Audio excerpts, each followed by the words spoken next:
শাহুমা আৰু স্বামীক নিজৰ কৰি লোৱা কিছুমান উপায়। 1 নম্বৰ, বিয়াৰ পাছতেই সংসাৰৰ গৃহিণী হ'ব নাযাবা, কাৰণ এই সংসাৰ তৈয়াৰ কৰিছে আপোনাৰ শাহুমা।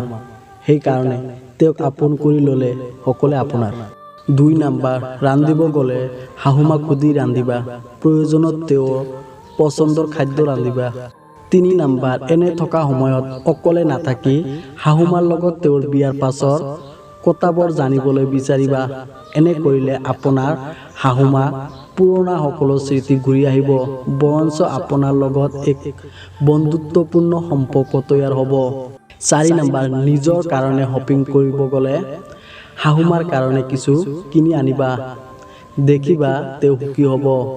5 নম্বৰ, শাহুমাৰ লগত একেলগে বহি খোৱা বোৱা কৰিবা।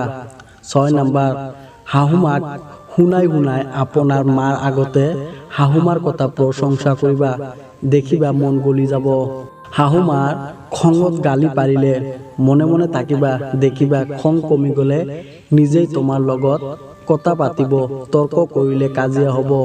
8 নম্বৰ, শাহুমা অসুস্থ হ'লে সেৱা কৰিবা, ঘৰৰ পৰা বাহিৰত গ'লে শাহুমাৰ অনুমতি ল'বা, বাহিৰৰ পৰা যেতিয়া ঘৰলৈ আহিবা শাহুমাৰ প্ৰিয় খোৱা বস্তু কিনি আনিবা। 9 নম্বৰ, আৰু শাহুমা কেতিয়াও মা নহয়, এইবোৰ ধাৰণা মুচি পেলোৱা, কাৰণ সকলো মানুহ একে নহয়। স্বামীৰ দুখত আপুনিও দুখী হোৱা, বৰঞ্চ স্বামীৰ সুখত আপুনিও আনন্দ কৰা, আৰু স্বামী কিবা বিপদত পৰিলে তেওঁক উল্টাই খং নকৰি বৰঞ্চ সেই বিপদত সহধৰ্মিনীৰ দৰে তেওঁৰ হাতত ধৰি থাকা। মনত ৰাখিবা, ভালপোৱা দিলেই ভালপোৱা অৰ্জন কৰা সম্ভৱ, অৱহেলা বা ঘৃণা দি নহয়। মানুহক বিশ্বাস কৰি ঠকিলেও তাৰ মাজত এটা আনন্দ আছে, সেইটো হ'ল মানুহ চিনাৰ আনন্দ।